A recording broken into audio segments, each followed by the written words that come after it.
Bonjour à tous, bienvenue de retour sur Histoire Reddit. Alors aujourd'hui, l'histoire parle d'un homme qui a tout fait correctement et qu'on a traité de sans cœur pour ça. Oui, vous avez bien entendu. Il a dépensé des milliers de dollars, sacrifié sa chambre, son sommeil, ses économies, en gros toute sa vie, pour quelqu'un qui s'est retourné contre lui et lui a craché au visage. Et quand il a finalement dit « ça suffit », toute sa famille a perdu la tête comme si elle lui était le méchant. Et là où ça devient vraiment croustillant, c'est que ça ne concerne pas qu'une seule personne toxique. Oh non. On parle de manipulation, d'appareils électroniques volés, de fausses offres d'emploi, de cartes de crédit dérobées, de dîners aux chandelles que personne n'a demandé, et, mon préféré, amour de ma vie, qui a littéralement fini en prison. Alors avant de décider qui est le vrai monstre dans cette histoire, je veux que vous restiez, que vous prêtiez attention à chaque détail, parce que celle-ci va vraiment vous retourner le cerveau. Ma famille me traite de sans cœur parce que je refuse d'aider ma sœur à échapper à son ex violent, mais je ne veux pas aider quelqu'un qui vole et retourne sans cesse vers son agresseur. Ma sœur, 23 ans, est dans une relation intermittente avec son petit ami Tristan depuis 6 ans. Je ne dirai pas que Tristan est un mauvais petit ami, je vais laisser ses actes parler d'eux-mêmes. Il l'a battu à plusieurs reprises, contrôle son argent et m'a personnellement menacé quand j'ai essayé d'intervenir auparavant. Dire que c'est une mauvaise personne serait presque redondant. Ma sœur et moi avons grandi chez nos grands-parents après la mort de nos parents, quand j'avais 12 ans et elle 10, ce qui fait de moi son grand frère. Nos grands-parents ont maintenant plus de 80 ans et vivent en Floride, profitant de leurs dernières années, ce qu'ils méritent. Ils envoient de l'argent quand ils le peuvent, mais ils vivent avec des revenus fixes et ne peuvent plus gérer les crises constantes de ma sœur, et ils ne devraient pas avoir à le faire. Il y a 3 ans, quand ma sœur avait 20 ans, elle s'est présentée à mon appartement couverte de bleu. Tristan l'avait frappée si fort qu'elle avait besoin de points de suture au-dessus de l'œil gauche. Je l'ai emmenée à l'hôpital, je l'ai aidée à déposer plainte, et je l'ai laissée vivre chez moi pendant 2 mois pendant qu'elle se remettait. Pendant ces 2 mois, j'ai tout payé, la nourriture, les vêtements, sa facture de téléphone, même la caution pour un nouvel appartement de l'autre côté de la ville. Ça m'a coûté plus de 3000 $ que je n'avais pas vraiment. Je travaillais à 2 emplois à l'époque. J'ai cédé ma chambre, dormi sur le canapé, et mis ma vie entre parenthèses pour l'aider à reconstruire la sienne. Je pensais l'aider à échapper à un agresseur. Au début, ma sœur semblait reconnaissante. Elle a trouvé un travail et a commencé à économiser. Elle a même fréquenté quelques hommes qui semblaient corrects. Je pensais qu'elle était enfin libérée de l'influence de Tristan. Puis elle a rencontré mon ami. Mon ami, 24 ans, est mon meilleur ami depuis le lycée. C'est le genre de personne sincèrement bonne qui se soucie de tout le monde, ce qui est peut-être sa plus grande faiblesse. Il a emménagé avec moi il y a environ 4 ans quand nous devions partager le loyer, et depuis, nous sommes d'excellents colocataires. Mon ami est tombé amoureux de ma sœur. Je l'avais vu venir et je lui ai dit de faire attention, mais il a ignoré mes inquiétudes. Il disait que ma sœur avait déjà assez souffert et méritait quelqu'un qui la traite bien. Ils ont commencé à sortir ensemble environ 6 mois après qu'elle a quitté notre appartement. Pendant la première année, tout semblait parfait. Mon ami lui offrait des fleurs, l'emmenait en week-end, et parlait de leur avenir ensemble. Il a même commencé à regarder des bagues de fiançailles, ce qui, selon moi, était une mauvaise idée, une très mauvaise idée. Ce n'est pas que je ne voulais pas les voir heureux, mais connaissant l'histoire et ce qui s'est passé ensuite, je pense que vous serez d'accord avec moi. Ma sœur semblait heureuse aussi. Elle avait des horaires stables au travail, avait arrêté de boire excessivement, et semblait être dans une relation saine pour la première fois depuis des années. Mais je connaissais ma sœur mieux que mon ami. L'été dernier, ma sœur a commencé à agir bizarrement. Elle annulait des plans avec mon ami à la dernière minute, disait qu'elle faisait des heures supplémentaires alors que ce n'était pas possible, et je l'ai surprise à mentir sur de petites choses. Mon ami l'a remarqué aussi, mais il continuait à lui trouver des excuses. La vérité a éclaté de la pire manière possible. Un jour d'août, mon ami est rentré plus tôt du travail pour lui faire une surprise avec des billets de concert pour un groupe qu'elle aimait. Il l'a trouvé dans notre appartement avec Tristan. Il ne faisait pas que parler. Tristan était là avec une valise et ma sœur avait déjà un sac prêt. Mon ami est resté dans l'encadrement de la porte avec les billets à la main pendant que ma sœur lui annonçait qu'elle retournait vivre avec Tristan. Elle lui a dit qu'elle ne l'avait jamais vraiment aimé et qu'elle sortait avec lui uniquement pour rendre Tristan jaloux. Elle lui a dit que Tristan était l'amour de sa vie et qu'elle ne pouvait pas arrêter de penser à lui. Le pire, c'est ce qu'elle a dit sur l'apparence de mon ami. Il a toujours été complexé par une tache de naissance sur son cou. Ma sœur a utilisé cette insécurité contre lui, elle en avait parlé à Tristan, qui s'en est servi pour se moquer de lui. Mon ami n'a rien dit, il a simplement fait demi-tour et est parti. Tristan a ri et a lancé un commentaire sur le fait que mon ami était pathétique. Finalement, ma sœur a quitté son appartement et est retournée chez Tristan. Mon ami a pris une semaine de congé et a à peine quitté sa chambre. Quand il l'a enfin fait, il avait beaucoup maigri. Il a commencé à porter des sweats à capuche pour cacher son cou et a pris rendez-vous pour envisager des procédures afin de corriger ce défaut. J'ai dit à ma sœur exactement ce que je pensais de son comportement. Je lui ai dit que si elle voulait retourner avec Tristan, c'était son choix, mais que je ne l'aiderais plus quand les choses tourneraient mal à nouveau. Je lui ai dit qu'elle avait détruit la meilleure relation qu'elle ait jamais eue avec la meilleure personne qu'elle rencontrerait jamais. Ma sœur m'a accusé de me soucier davantage de mon ami que de ma propre sœur. Elle a dit que mon ami s'en remettrait et trouverait quelqu'un d'autre, mais que Tristan était l'amour de sa vie. Je lui ai dit que quand Tristan la frapperait à nouveau, pas si, mais quand, qu'elle ne prenne même pas la peine de m'appeler. Cette conversation a eu lieu il y a 8 mois, et c'est la seule que nous ayons eue jusqu'à maintenant. Il y a 2 semaines, ma sœur est venue me voir à mon travail. Elle avait un œil au beurre noir, une lèvre fendue et des bleus en forme de doigts sur les bras. Elle pleurait et me suppliait de la laisser rester avec nous à nouveau. Elle a dit que Tristan buvait davantage ces derniers temps et que la violence empirait. Je lui ai dit non. Elle m'a suivi jusqu'à la voiture sur le parking, m'agrippant le bras et disant que je devais faire ça pour elle. Je lui ai dit non. Plusieurs de mes collègues regardaient, et mon superviseur est sorti pour voir ce qui se passait. J'ai retiré sa main de mon bras et lui ai dit d'appeler la police ou d'aller dans un refuge pour femmes, mais qu'elle ne resterait pas chez mon ami et moi. Je lui ai dit qu'elle avait fait son choix lorsqu'elle avait humilié mon ami et qu'elle devait maintenant en assumer les conséquences. Ma sœur s'est mise à crier que je l'abandonnais comme tout le monde. Elle a dit que nos parents auraient honte de moi s'ils étaient encore en vie. Je suis monté dans la voiture et je suis rentré chez moi. Depuis, mon téléphone n'arrête pas de sonner. Mes grands-parents m'appellent en pleurant, disant qu'ils sont trop âgés et malades pour aider ma sœur, mais me suppliant de reconsidérer ma décision. Ma tante en Californie a même proposé de lui payer un billet d'avion si je la laissais rester quelques jours, le temps qu'elle puisse la rejoindre. Même certains collègues me regardent bizarrement, comme s'ils pensaient que je suis un monstre pour avoir rejeté ma propre sœur. Mais voilà ce qu'ils ne comprennent pas, mon ami vit toujours ici, déjà, ce serait extrêmement gênant. Il commence enfin à redevenir lui-même après des mois à peine parlé. Il fréquente quelqu'un de nouveau depuis quelques semaines, et je l'ai vu sourire plus ce mois-ci que pendant tous les mois qui ont suivi le départ de ma sœur. Je refuse de ramener ma sœur dans cet appartement, où elle verrait mon ami tous les jours et lui rappellerait la façon dont elle l'a traité. Je refuse de lui infliger ça à nouveau simplement parce que ma sœur a encore pris une mauvaise décision. En plus, je l'ai déjà aidée une fois parce que je pensais que c'était un tournant pour elle, je refuse de revivre la même chose pour qu'elle retourne vers lui ensuite. Je ne suis pas un centre de vacances pour femmes battues qui ont besoin d'une pause dans leur vie stressante avant de retourner vers leur agresseur. S'il n'y a rien que je puisse faire pour l'aider parce qu'elle continue de choisir son agresseur, alors il n'y a rien que je devrais faire. Mais mes grands-parents répètent que la famille passe avant tout. Le détail non négligeable, c'est que ma sœur n'a pas pensé à la famille quand elle détruisait mon ami. Elle n'y a pas pensé non plus quand elle a choisi Tristan plutôt qu'une relation stable et aimante. Je sais qu'elle est en danger, je sais que Tristan va probablement lui faire du mal encore, mais je sais aussi que si je la sauve maintenant, elle retournera vers lui dans 6 mois comme elle l'a déjà fait, peut-être même plus tôt. Donc tout cela ne servira à rien, et je n'aurai fait que gaspiller mon temps, ma tranquillité et mon argent pour quelque chose qui se répétera. Mon ami ne sait pas que ma sœur m'a contacté, il ne sait rien des appels de ma famille. Je ne lui ai rien dit parce que je ne veux pas qu'il se sente responsable de ma décision. Alors dites-moi, Reddit, suis-je vraiment le frère sans cœur que ma famille pense que je suis, ou ai-je raison à propos de ma sœur? D'accord, pause.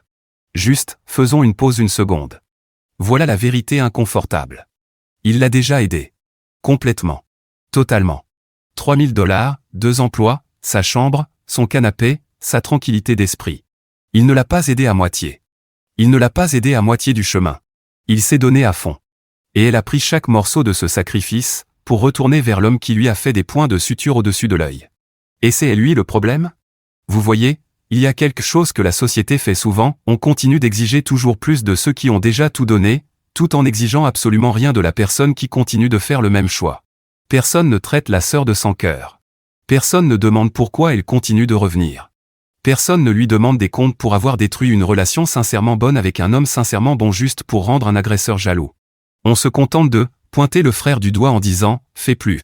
Et ça, c'est cruel. Vraiment cruel. La vérité la plus difficile dans ce genre de situation? Tu ne peux pas vouloir la sécurité de quelqu'un plus qu'elle ne la veut elle-même. C'est impossible. Aucun montant d'argent, aucun sacrifice, aucun amour ne peut changer ça. Et lui, il l'a appris à la dure. Maintenant, voyons ce qui se passe ensuite. Mise à jour 1. Je pensais que les gens allaient m'attaquer pour avoir abandonné une femme en danger, mais je crois que le monde ne pense pas très différemment de moi, et que ma sœur ne peut pas être aidée si elle ne veut pas vraiment recevoir cette aide.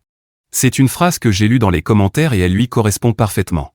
Le lendemain de ma publication, ma grand-mère m'a appelé en pleurant. Elle m'a dit que ma sœur dormait dans sa voiture depuis presque une semaine et suppliait de pouvoir rester chez eux en Floride. Ma grand-mère voulait aider, mais mon grand-père est au début d'une démence et se perd quand il y a des changements dans sa routine. Ils vivent dans une résidence pour seniors où les invités doivent être approuvés, et la procédure prend des semaines. Ma grand-mère m'a demandé de payer un motel pour ma sœur en attendant qu'ils trouvent une solution. Elle a proposé de me rembourser, mais je sais qu'ils ont déjà des difficultés financières. Je lui ai dit que je ne pouvais pas aider financièrement, et elle a raccroché. Le même soir, la nouvelle petite amie de mon amie, Erika, est venue dîner. Erika, même si c'est méchant à dire, est plus gentille que ma sœur. Elle étudie et fait du bénévolat dans le même refuge animalier où mon amie aide. Ils s'y sont rencontrés il y a environ un mois, et mon ami est plus heureux que je ne l'ai vu depuis avant ma sœur. Pendant que nous mangions, quelqu'un a frappé à la porte. Mon ami est allé ouvrir, et je l'ai entendu prononcer le nom de ma sœur. C'était la fin du dîner tranquille.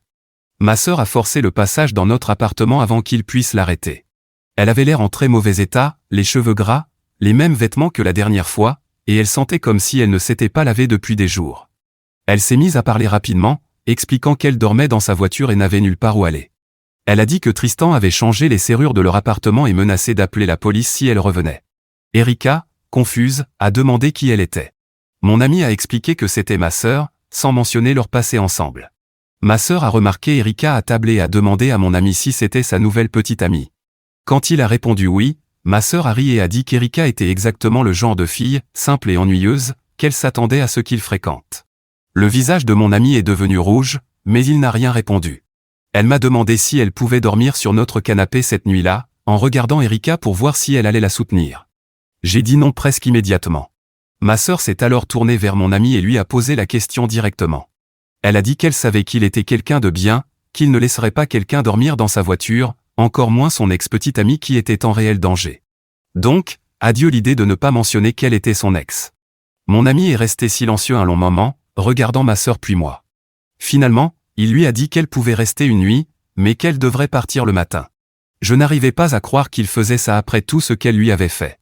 Je lui ai dit que je devais lui parler en privé dans sa chambre. Ce n'était pas une bonne idée de laisser ma sœur et Erika seules, je ne savais pas ce qui pourrait arriver, mais je n'allais pas laisser ma sœur rester. Une fois seule, je lui ai rappelé ce que ma sœur lui avait dit en le quittant. Je lui ai demandé pourquoi il était prêt à aider quelqu'un qui l'avait humilié publiquement. Mon ami a dit qu'il ne le faisait pas pour ma sœur, mais parce qu'il ne pourrait pas vivre avec lui même s'il lui arrivait quelque chose. Il a dit qu'une nuit ne nous tuerait pas et pourrait lui donner le temps de réfléchir à la suite. Je lui ai dit que c'était exactement comme ça que ma sœur fonctionnait, elle reste une nuit, puis trouve des excuses pour rester plus longtemps jusqu'à vivre à nouveau avec nous. Je lui ai rappelé qu'elle venait d'insulter sa nouvelle petite amie en face d'elle. Mon ami a dit qu'il comprenait mes inquiétudes, mais que sa décision était prise. Quand nous sommes retournés dans le salon, Erika était partie. Mon ami lui a envoyé un message, mais elle n'a pas répondu. Mon ami est parti la rejoindre pour essayer de lui parler. Pendant ce temps, ma sœur essayait déjà de s'installer sur notre canapé. Elle m'a dit qu'elle avait besoin de quelques jours de plus pour contacter des amis susceptibles de l'aider. Elle n'avait même pas encore passé une nuit ici et elle mentait déjà. Je lui ai dit qu'elle devait partir avant que mon ami ne rentre, sinon j'appellerais moi-même la police. Ma sœur s'est mise à pleurer et a dit qu'elle était ma fichue sœur, pas une inconnue comme la petite amie de mon ami. Elle a demandé pourquoi je me souciais plus des sentiments de mon ami que de sa sécurité. Je lui ai dit la vérité, ce n'est pas que je me souciais plus des sentiments de mon ami, mais que je ne voulais pas qu'elle reste ici pendant des mois à nouveau. On ne peut pas m'en vouloir, mon ami est en train de ruiner sa relation pour quelqu'un qui n'en vaut pas la peine. Ma sœur a protesté, mais dès que je l'ai fait passer le seuil de la porte, je l'ai refermé lentement. Quand mon ami est rentré plus tard, il a trouvé la voiture de ma sœur toujours garée dehors. Elle était assise dedans, en train de l'attendre. Il est allé lui parler pendant environ 20 minutes. Quand il est revenu, il m'a dit que ma sœur lui avait demandé de rester juste une nuit parce qu'elle avait un entretien d'embauche le lendemain. Je lui ai dit qu'elle mentait et qu'il n'y avait aucun entretien. Je lui ai dit qu'elle jouait avec sa compassion parce qu'elle savait qu'il était trop gentil pour lui dire non, qu'elle le manipulait.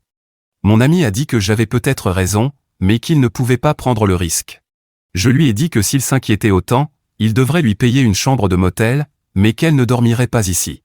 Et c'est exactement ce qu'il a fait, ce que j'ai encore du mal à croire. Le lendemain soir, mon ami m'a dit qu'Erika avait rompu avec lui. Il a dit qu'elle ne voulait pas être mêlée à des histoires compliquées et qu'elle était mal à l'aise avec ce qu'il faisait pour son ex. À part le premier mensonge, bien sûr, mon ami ne lui en voulait pas, mais il était clairement déçu. C'est exactement ce que je craignais. Cette nuit-là, ma sœur a dit à mon ami qu'elle avait obtenu le travail et qu'elle commencerait la semaine suivante, mais qu'elle avait besoin d'argent pour le motel jusqu'à recevoir son premier salaire afin de payer une caution pour un nouvel appartement. Mon ami m'a regardé comme pour demander mon accord. Je lui ai dit que ma sœur était désormais son problème, pas le mien. 5 jours ont passé depuis. Ma sœur vit toujours grâce à l'argent de mon ami.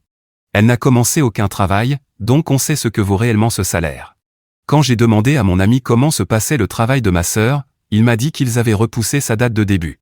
Le pire, c'est qu'elle pose des questions à mon ami sur Erika. Elle voulait savoir comment ils s'étaient rencontrés, depuis combien de temps ils sortaient ensemble, et s'il était vraiment amoureux d'elle. Le culot de ma sœur est impressionnant, et le pire, c'est que mon ami ne le voit pas. Hier, elle lui a dit qu'Erika avait probablement rompu parce qu'elle cherchait déjà une excuse, et pas à cause de sa présence. Bien sûr, interrompre un dîner en criant et dire tout ce qu'elle a dit, ça a vraiment aidé. Mon ami n'est plus le même depuis qu'Erika l'a quitté. Il est silencieux à table et passe la plupart de son temps dans sa chambre. Quand je lui ai demandé s'il allait bien, il a dit oui, mais qu'Erika lui manquait plus qu'il ne l'avait imaginé. Je pense que ma sœur prend plaisir à le voir souffrir de la rupture. Je pense qu'elle aime savoir qu'elle a repris le contrôle de sa vie. Ma famille est contente que ma sœur ait un endroit sûr où rester, mais ils ne comprennent pas ce que cela coûte à mon ami. Honnêtement, sur le plan logique, je m'en fiche tant qu'il paie sa part du loyer, mais je pense que c'est la pire idée qu'il ait pu avoir. Mettre son ami du dessous dans une fourmilière de fourmis de feu aurait été une meilleure idée que ça. Il ne voit pas comment ma sœur le manipule, mais je suis fatigué d'aider des gens qui font simplement ce qu'ils veulent. Je commence à penser que je dois déménager. Je ne peux pas regarder mon ami se faire entraîner à nouveau dans le chaos de ma sœur, et je ne peux pas vivre avec quelqu'un qui le traite ainsi. Le pire, c'est que je sais que ce n'est que le début. Ma sœur ne quittera jamais volontairement ça, poule aux œufs d'or. Mon ami est trop gentil, sans dire qu'il est idiot, et il finira par se ruiner en aidant une demoiselle en détresse. Mise à jour 2. Après ma dernière mise à jour, ma sœur a continué à séjourner dans un motel payé par mon ami pendant encore 3 semaines. Elle n'a jamais commencé le travail qu'elle prétendait avoir obtenu, et tous les quelques jours, elle trouvait une nouvelle excuse pour ne rien faire. Mon ami a essayé de contacter Erika plusieurs fois, mais elle ne répondait ni aux appels ni aux messages. Un après-midi, il l'a croisée au supermarché et a essayé d'expliquer la situation avec ma sœur, mais Erika lui a dit qu'elle n'était pas intéressée à revenir. Elle a dit qu'il était un signal d'alarme ambulant et qu'elle ne voulait pas gérer ça. Mon ami est rentré ce soir-là et est allé directement dans sa chambre sans dire un mot. Il y a 2 semaines, je suis rentré du travail et j'ai trouvé ma sœur et mon ami en train de regarder un film sur notre canapé. J'ai demandé à mon ami si je pouvais lui parler en privé. Une fois dans sa chambre, je lui ai demandé ce qui se passait entre lui et ma sœur, et qu'est-ce qu'elle fichait là. Mon ami a dit qu'ils étaient juste cordiaux, puisqu'ils traversaient tous les deux une période difficile, et qu'ils pensaient qu'une soirée film était une bonne idée. Il a dit que ma sœur s'était excusée pour la façon dont leur relation s'était terminée, et même s'il n'était pas prêt à lui pardonner complètement, il ne voyait pas l'intérêt d'être hostile. Je lui ai dit que ma sœur le manipulait encore. Je lui ai rappelé qu'à cause d'elle, il avait perdu sa petite amie et que son ex avait entièrement raison de partir. Il a dit qu'elle semblait sincèrement désolée de son comportement passé et faisait des efforts pour changer. C'est là que j'ai compris que mon ami était déjà en train de retomber sous l'influence de ma sœur. Lundi dernier, j'ai reçu un message de Tristan. Il m'a dit qu'il avait quelque chose d'important à me dire à propos de ma sœur et m'a demandé si nous pouvions nous rencontrer. J'ai failli ne pas y aller parce que, même si je ne suis pas content de mon ami en ce moment, je déteste encore plus ce type. Tristan m'a dit que ma sœur ne dormait pas dans sa voiture comme elle le prétendait. La première semaine après leur rupture, elle était restée chez un homme nommé Larry, qu'elle avait rencontré en ligne. Larry l'a mise dehors quand il a découvert qu'elle fouillait dans son portefeuille et prenait de l'argent. Tristan a dit que ma sœur le volait depuis des mois, pas seulement de l'argent, mais aussi des objets qu'elle pouvait revendre sur Internet. Il a découvert qu'elle mettait en vente ses appareils électroniques et ses outils sur des applications d'achat-vente, parfois pendant qu'il était au travail. Le pire, c'est ce qu'il m'a dit sur son comportement récent. Il a dit qu'elle le contactait régulièrement depuis qu'elle vivait grâce à mon ami et moi, lui envoyant des photos de notre appartement et des mises à jour sur la routine quotidienne de mon ami. Tristan a dit que ma sœur lui racontait que mon ami était toujours amoureux d'elle et qu'elle envisageait de lui donner une autre chance, tout ça pour rendre Tristan jaloux et le faire revenir vers elle. Tristan m'a montré les messages que ma sœur lui avait envoyés. Dans l'un d'eux, elle disait que mon ami lui avait acheté un shampoing cher et venait la voir tous les quelques jours au motel pour « enfin, vous voyez ». Dans un autre, Elle disait qu'elle aimait voir mon ami souffrir de sa rupture parce que cela prouvait qu'il ne s'était jamais remis d'elle. J'ai eu la nausée en lisant ces messages. Tristan a dit qu'il me racontait tout ça parce qu'il en avait assez des jeux de ma sœur. Quand je suis rentré cet après-midi-là, ma sœur cuisinait dans notre cuisine. Elle avait acheté des ingrédients avec l'argent de mon ami et lui préparait un dîner pour le remercier. Mon ami est rentré pendant qu'elle cuisinait encore, et elle lui a servi une assiette comme s'ils étaient en couple. Elle avait même allumé des bougies sur la table. J'ai soufflé ces fichues bougies. Je suis allé dans ma chambre et j'ai appelé Tristan. Je lui ai dit tout ce que j'avais découvert, y compris les captures d'écran qu'il m'avait envoyées plus tôt. À partir de ce moment-là, j'ai dit que j'en avais fini avec tout le monde. Je suis parti et j'ai dit à ma sœur de s'en aller. Mon ami a un peu protesté, mais je lui ai dit de se taire. J'en avais assez des deux. Ce vendredi-là, ma sœur a fait son coup. Elle a dit à mon ami qu'elle avait peur que Tristan la suive et puisse lui faire du mal. Probablement que mon ami lui avait dit tout ce que j'avais dit auparavant. Écoutez, je sais que Tristan n'est pas quelqu'un de bien, mais j'avais ses messages, et je peux croire que ma sœur ferait quelque chose comme ça. En fait, elle l'a déjà fait. C'était il y a 3 jours. Depuis, nous parlons à peine avec mon ami. Hier, j'ai pris une décision. J'ai contacté un complexe d'appartements de l'autre côté de la ville et j'ai versé un acompte pour un studio. Je déménagerai à la fin du mois après m'être retiré du bail. À ce stade, je préfère payer les pénalités. Mon ami mérite mieux que ça, mais je ne peux pas le sauver de ma sœur s'il ne veut pas être sauvé. Je ne peux pas vivre dans une maison où ma sœur détruit lentement mon meilleur ami à nouveau, et je ne peux pas regarder mon ami la choisir malgré toutes les preuves de sa manipulation. Je sais que dès que je quitterai cet appartement, ma sœur sera la première à y entrer. Est-ce tragique? Oui. Mais ce n'est plus mon problème. Je n'ai pas encore dit à mon ami que je compte déménager. Quand je serai libéré du bail, je le ferai. D'accord, attendez une seconde, c'est encore moi. Tristan. L'agresseur.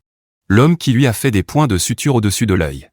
L'homme qui l'a battu, qui contrôlait son argent, qui a personnellement menacé son frère.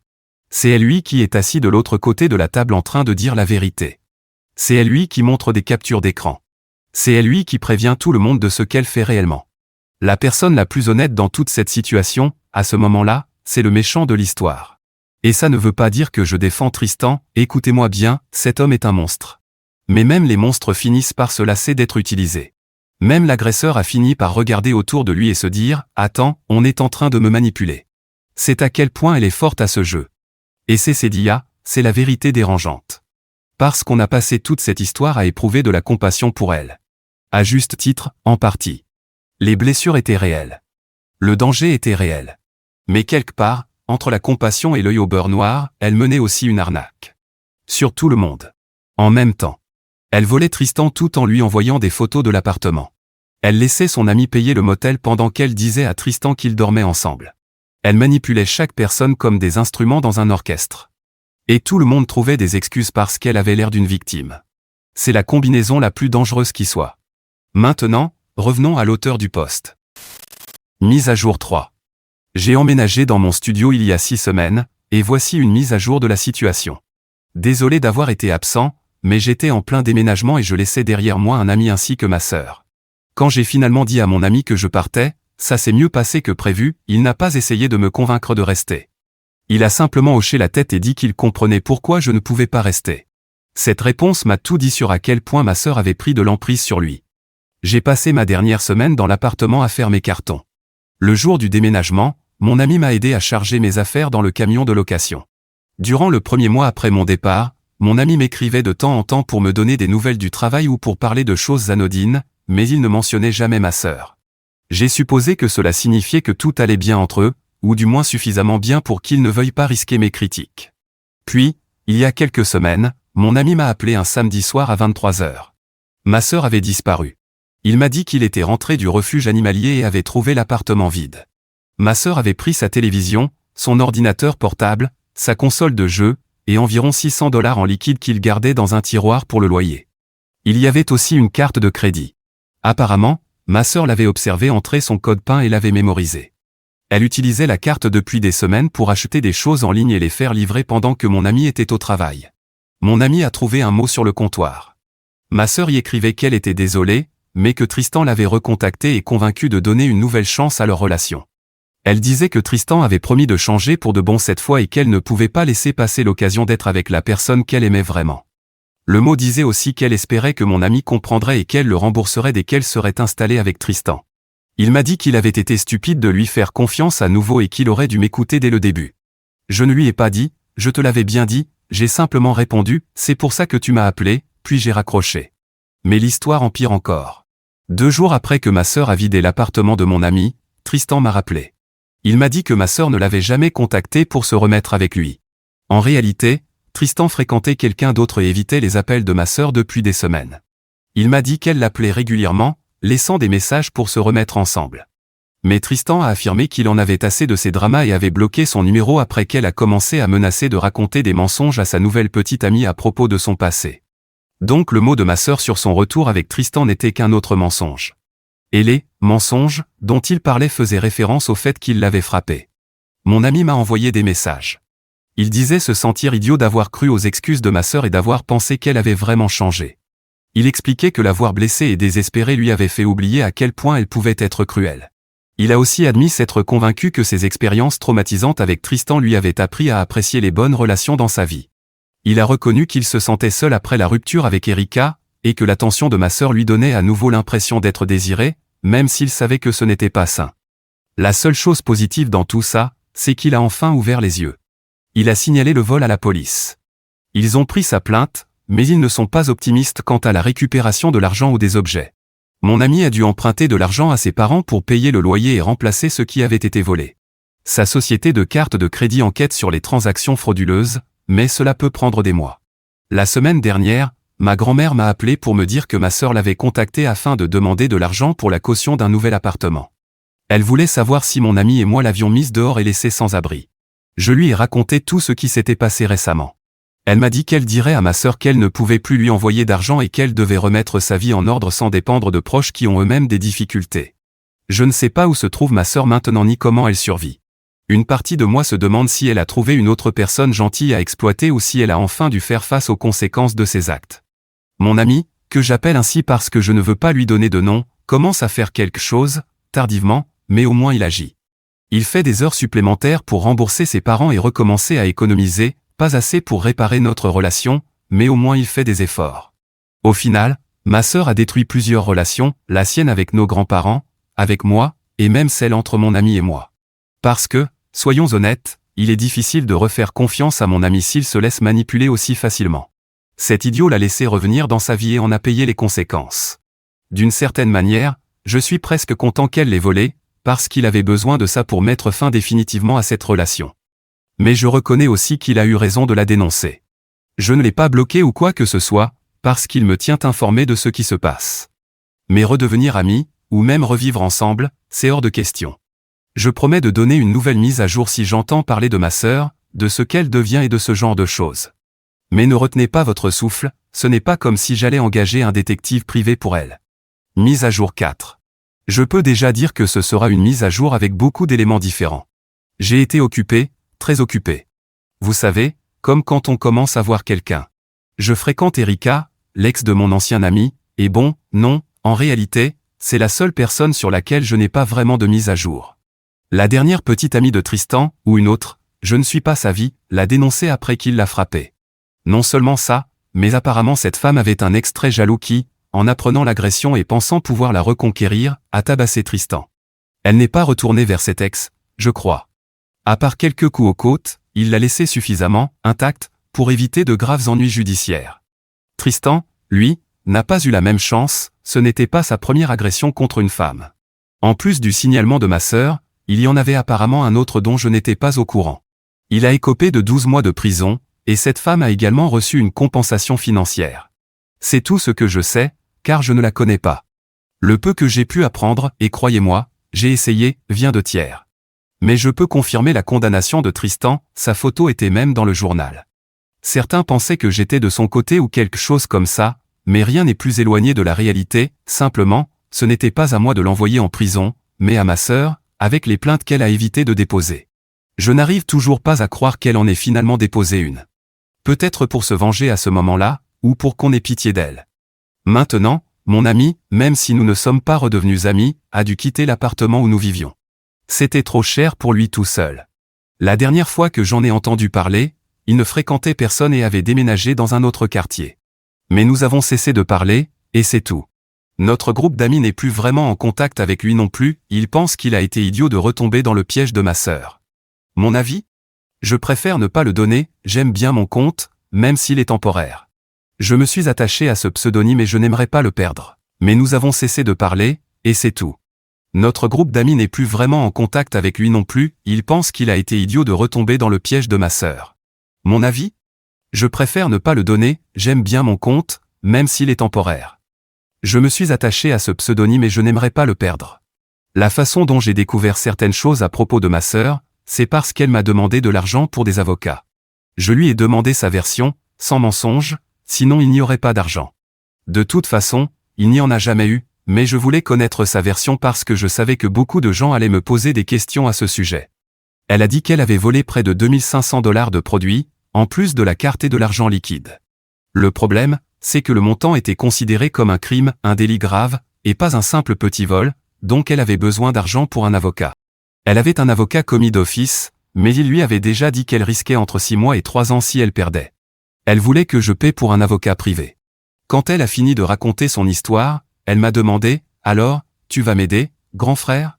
La réponse a été « Le silence au bout du fil ». Un ami de ma sœur m'a dit très récemment qu'elle avait été copée de 18 mois de prison et qu'elle devait rembourser l'argent à mon ami.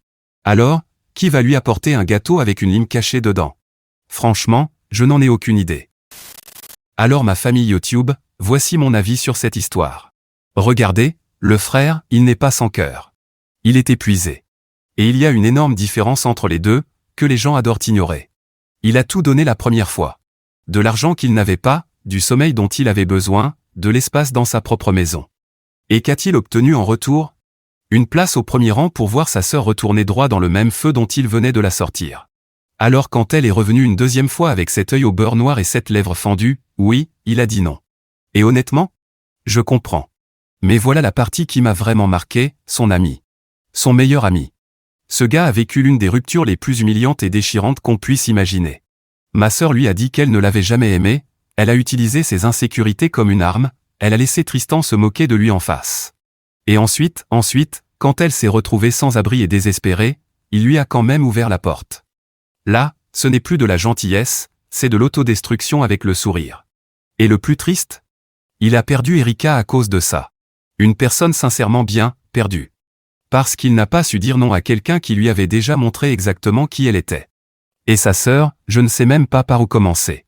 Parce que quelque part, sous toute la manipulation, les vols et les mensonges, il y a clairement une personne profondément brisée. Le cycle avec Tristan, la façon dont elle traitait les gens autour d'elle, ce n'est pas juste un mauvais comportement, c'est quelqu'un qui n'a jamais appris à recevoir de l'amour sans le détruire. Ça n'excuse pas ce qu'elle a fait. Mais ça l'explique. Alors, quelle est la leçon ici ? Il y en a plusieurs, en réalité. Premièrement, aider quelqu'un qui ne veut pas être aidé, ce n'est pas de l'amour, c'est juste de la souffrance avec des étapes en plus. Deuxièmement, poser des limites, ce n'est pas être cruel. S'éloigner de quelqu'un qui continue de brûler ta maison, c'est de la survie. Et troisièmement, les personnes qui te traitent de sans cœur sont souvent celles qui ne font rien elles-mêmes. 18 mois. Elle a fini par payer le prix. Et le frère ? Il a obtenu un studio et la paix. Honnêtement, ça ressemble à la meilleure affaire. Alors les amis, partagez vos avis dans les commentaires ci-dessous. Et merci de m'avoir rejoint sur Histoire Reddit. N'oubliez pas de liker et de vous abonner. À très vite pour la prochaine.